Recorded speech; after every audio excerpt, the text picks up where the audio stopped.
Israel Keyes. He looked ordinary, didn't stand out from anybody else, really. He hid in plain sight, a serial killer who traveled across the country. On his regular journeys, though, he would seemingly randomly plant kill kits.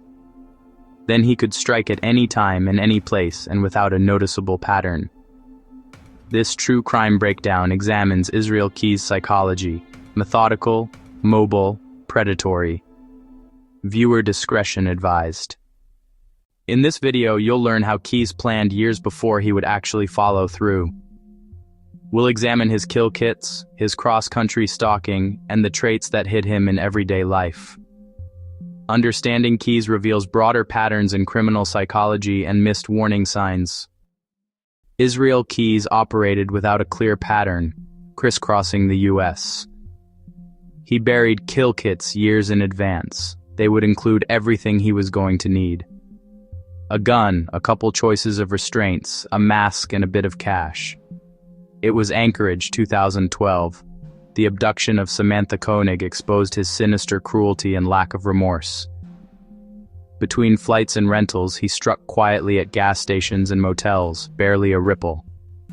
Keyes claimed more victims than confirmed, leaving a map of unanswered questions. To the outside world, Israel Keyes was unremarkable. He was seen as a quiet, self-sufficient boy who found solace in the vast, untamed wilderness.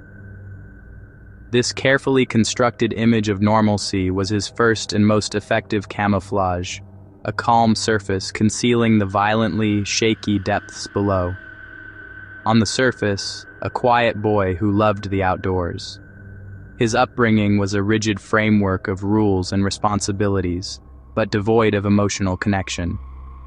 Raised strict and isolated, Sunday mornings in church, chores for the rest of his days were a routine without warmth. This emotional vacuum created a space where his own internal world, one built on intense and dark fantasies, could grow unchecked and unchallenged. With few close friends, he retreated into the woods. The forest wasn't just an escape, it was a laboratory. Here, away from any prying eyes, the normal facade hid growing fantasies of superiority and control. Early antisocial traits emerged, not as a sudden break, but as a slow-forming wave beneath the surface. He began testing boundaries in small, unnoticeable ways, learning to compartmentalize his actions from his outward persona. This escalation found its first outlet in acts of cruelty. Cruelty to animals became rehearsal, a low-risk way of testing power in private. Each act was a step further, desensitizing him and refining his methods for exerting dominance over a living thing. Soon, a fixation on binding and staging scenes took hold. He practiced knots obsessively, not for utility, but for the symbolism of restraint and helplessness.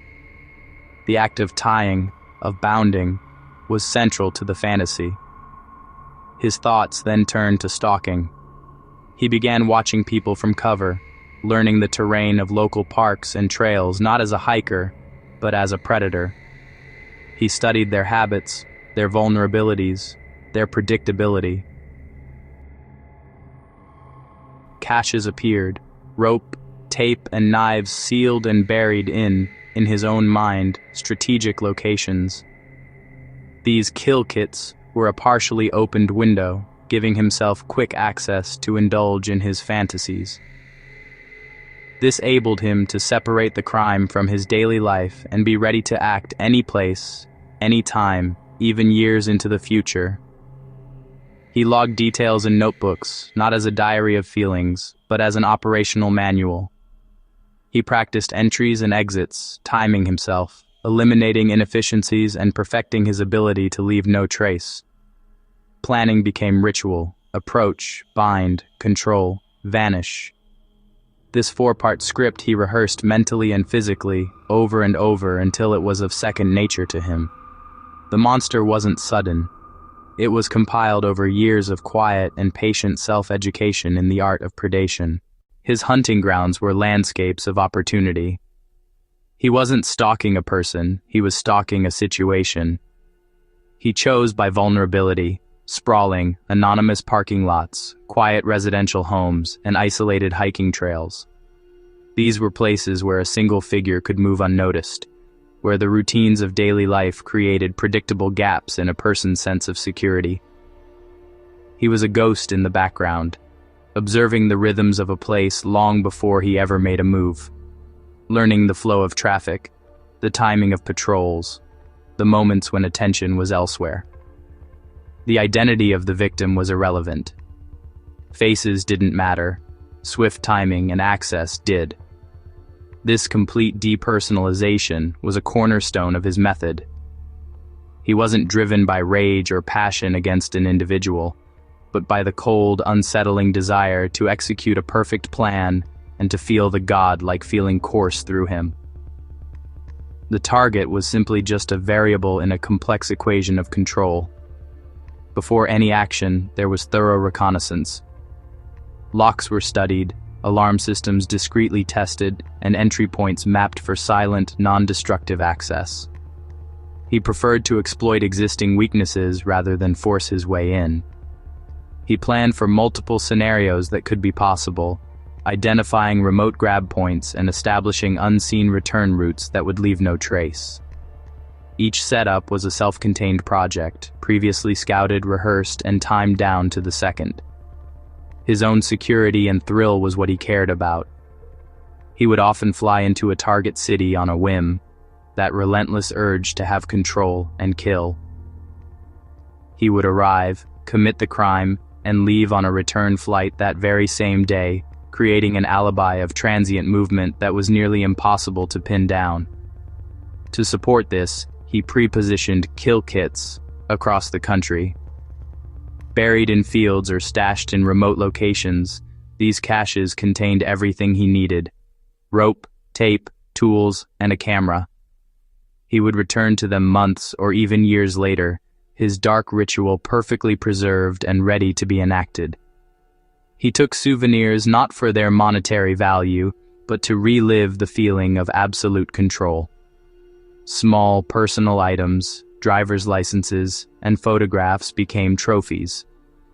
Afterward, he would carefully organize his memories, cataloging the events with a certain lust he'd feel, knowing the satisfaction it would bring him later on when he would look back on the events.